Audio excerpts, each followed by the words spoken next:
me switching up the background. No, I literally like set these up and then realised that they were the opposite way around last week, and then I was like, you know what? I'm not redoing it. Not today. If you are new to my channel, then very much welcome to you. My name is Heather and I'm a professional viola player living and working in the UK.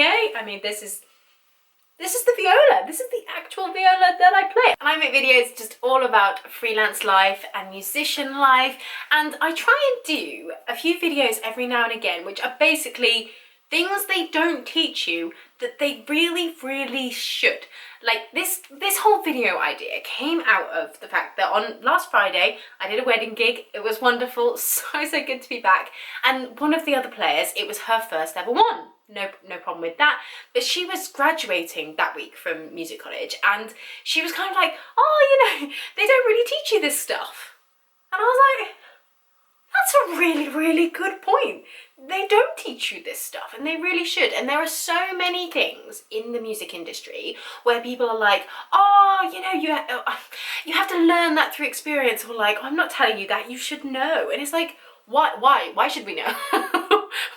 Why should we just have this somehow innate knowledge of how to behave perfectly in every single professional setting? And it drives me mad. So today's video is very much in that vein, and is basically all the things that I have learned through many years now of doing a lot of weddings, and just things that you pick up along the way, but that actually would be really, really good to know the first time you ever had to do it. So yeah, we're going to get into it because there are quite a few. So stick with me, I promise it'll be worth it. And yeah, let's go. Allow yourself plenty of time. And when I say plenty of time, I mean at least an extra half an hour, if not ideally an hour of extra time to get to the venue you're going to. Wedding venues are very often not the easiest places to find. They're often set out in the country somewhere, and the postcode doesn't actually take you to the door. Also, if it's something like a stately home, you may find that you're actually not supposed to go up the main drive and you're meant to go around the back. Little things like that. Make sure that you A, find that out before you go, but B, leave yourself more than enough time. There will always be people already at the venue setting things up. You'll very rarely be, you know, sat outside twiddling your thumbs. So yes, leave yourself plenty of time. However, if you are very lucky and you have been offered a lift with one of the other musicians going, then be chatty, be, you know, part of the conversation in the car, but don't be too much. A lot of people, myself included, have a tendency to, when you're a little bit nervous and you're trying to make a good impression, you overdo it on the talking, and just things like, you know, your laugh might get a little bit shrill, a little bit high, and just things like that.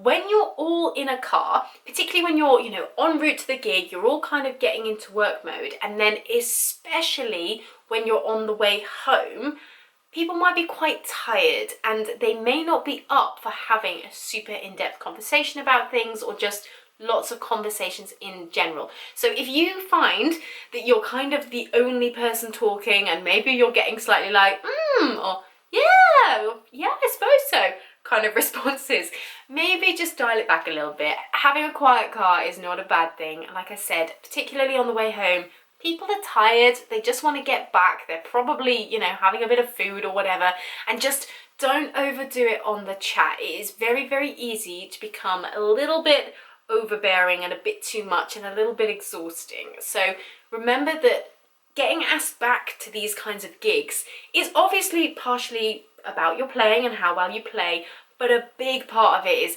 how do you handle yourself on the day? What do you like to be around on a day of work when, you know, it's quite draining, potentially a little bit stressful, and all that kind of stuff. So yeah, be chatty, be polite, be engaged, all of that, but don't overdo it.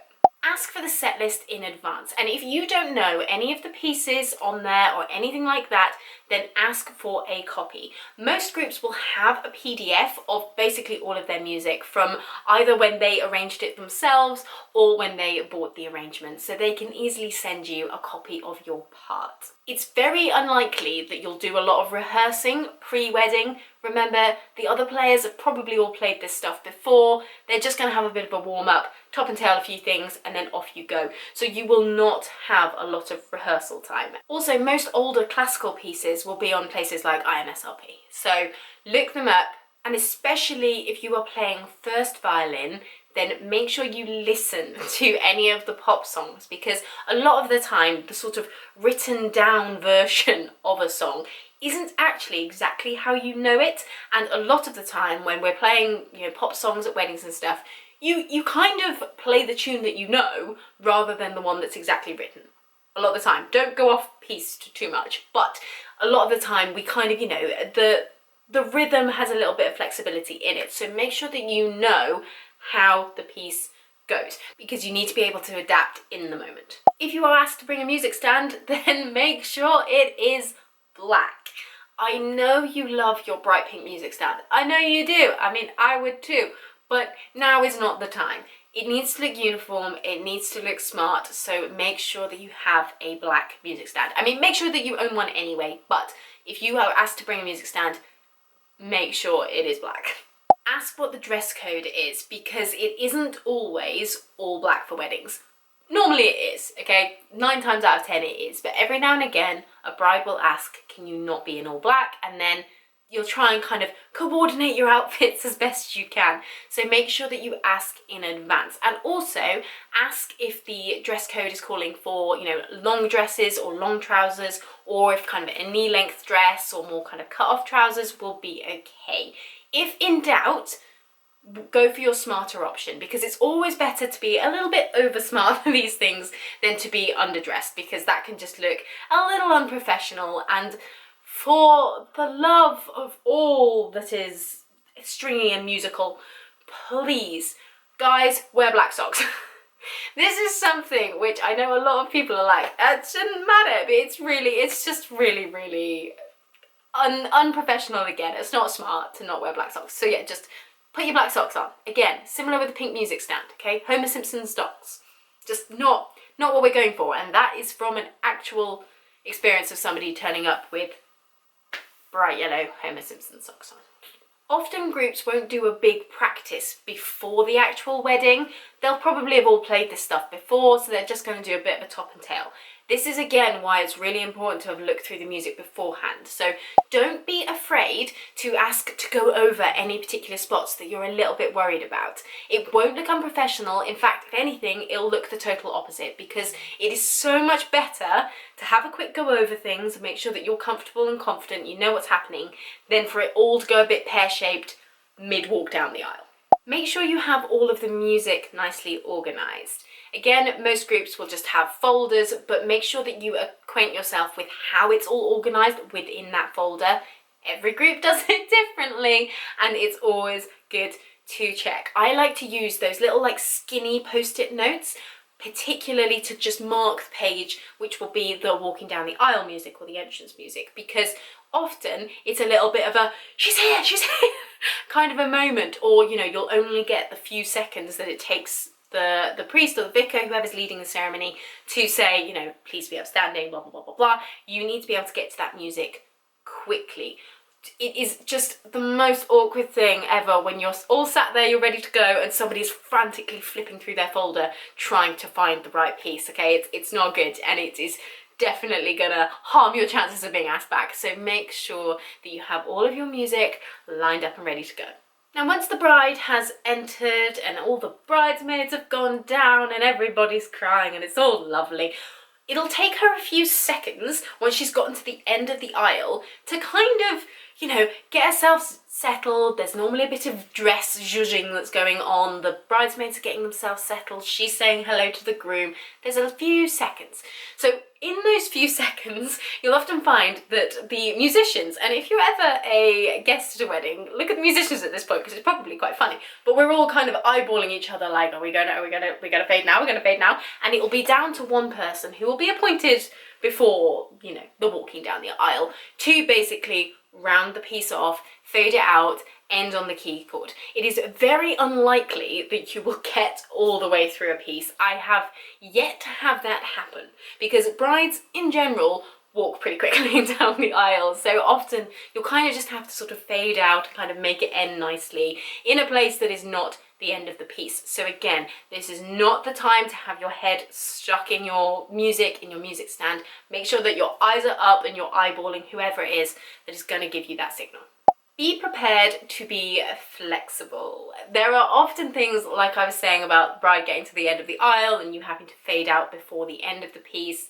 Brides are pretty often a little bit late, and you will often find that the music they've asked you to play before she arrives isn't actually enough, and they're, you know, gonna flip through the folder and find some appropriate other music to play. So this will mean that you've got to sight read it. So if your sight reading skills are not up to scratch, then get them there, because it is an absolutely vital skill to being a wedding musician. But yeah, just be prepared for those little moments of kind of flexibility, of change, of things shifting around, and just go with it. Stay very, very calm. You guys are there to just, you know, pad things out, avoid any pre-ceremony awkward silences, and just to ensure there's a nice atmosphere. So yeah, be flexible, be prepared for the plan to change. Bring snacks. I always say this, weddings are almost always at lunchtime. Why are they at lunchtime? Why do people do this? I don't understand. Bring some easy to grab snacks and food with you. You'll probably have a little bit of kind of, you know, mulling around time before you kick in to actually play. So make sure that you've just got, you know, something easy to grab that you can just chuck down and will keep you going through the ceremony, because I've done so many weddings where I've just been sat there absolutely starving and I really struggle to concentrate when I'm hungry. So yeah, I learnt from my mistakes and now always have lots of snacks in my bag. So yeah, just bring some nice easy to grab food that won't get your hands all sticky or anything like that, that you can just kind of hoy down before the ceremony gets going. Make sure that you're being really respectful of what is going on. In weddings, there is often a religious element, and if this isn't your personal choice, then you really, really need to just sit there and don't react. If anything feels a bit kind of funny to you, or a bit silly, or a bit weird, don't react. Just sit there calmly and don't laugh, don't snigger, don't make faces. Again, this is all because I've had people do this at wedding gigs, and it's just really unprofessional, and yeah, it's really disrespectful. So if this isn't something that you know, believe or agree with, whatever, anything like that, just don't react, let them do their thing. This isn't about you and your views in that moment. And finally, probably the most obvious one, but be professional. There are often, surprisingly often, celebrities or people who are very, very well known in the congregation. I mean, we've had everything from ex-Love Island contestants to A-list mega Hollywood celebrities. And it is so important that you don't stare, you don't point, you don't make a big deal out of it, you just treat them like any other guest. They are there to be a guest at somebody really important to them. It's wedding, okay?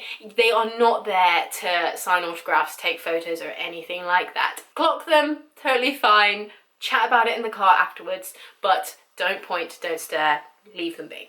Also, and this one I must confess is personally difficult for me, but don't get distracted by the bride, because often, you know, they'll walk in and they look absolutely stunning, everybody wants to see the dress, you know, it's all very, very exciting, but that is often absolute crunch time for the musicians. If we're playing her down the aisle, you can't be getting distracted by her and losing your place. You are walking her down the aisle. This is a huge moment for her, and it can go wrong, and when it does, you know, there's lots of covering. I don't think we've ever had one where it's been noticeable, but it has happened where people have just been like, oh my gosh, like, look at the dress, and it's like, don't look at the dress, look at what you're meant to be doing. So, you know, there will be lots of time to look at the dress while they're doing their vows and what have you. But yeah, again, be professional. You are there to do a job. Also under the umbrella of being professional is just to speak really nicely, warmly to anybody that you come in contact with. It's normally the groom and the ushers that are kind of standing around, probably looking a little bit nervous and just trying to make sure that everything is okay. So be warm, be reassuring if anybody speaks to you. If you're having a bad day, then doesn't matter, okay? It's their day, not yours, and you just have to be very warm, pleasant, you know, smile, say hello, be nice, and then you can moan afterwards in the car if you really, really need to. But just be really pleasant to any guest there that you speak to. Often you'll kind of get somebody coming over and being like, oh, can you play me this? And, you know, you just kind of have to smile and go with it. But yeah, just be really, really nice, basically. Be pleasant. It's somebody's wedding day, okay? This is a really, really joyous, happy day, and they don't want a sour-faced musician getting in the way of that. And that's the end of the video. I hope that has been really, really helpful. Like I said, a lot of these things you may well have been like, well, yeah, they're obvious, but these are all things that either I've done myself and made a mistake, or I've seen other people do and kind of been like, oh, so it does happen, believe you me. So I hope this was helpful. I hope it was just a little bit of, yeah, experience from somebody who's done a lot of weddings and literally seen everything to you, so that you can just feel really confident going into your first wedding gig, because it is pressure, you know, it's the biggest day of their lives and you're playing a huge role in that and you've never even met them. It's quite a bizarre experience in some ways, but it is also great fun. Weddings are great. I love doing a wedding gig. They're just kind of, the music is often quite fun and a bit more chill, and you can just, you know, you're all in it together, and it is a lovely day. You're in a beautiful place, there's flowers everywhere. Sometimes you get canapes. Not always, but sometimes. So if you have enjoyed this video, then please do give it a like, subscribe to my channel for more from me, and yeah, let me know if you'd like me to do any more of these videos. I can make them as specific as you like to particular, you know, scenarios or gigs or whatever you want to know. So yeah, let me know. It was really, really fun to put this video together. So yeah, I will see you guys very, very soon. Have a wonderful week, and yeah, see you in the next one. Bye.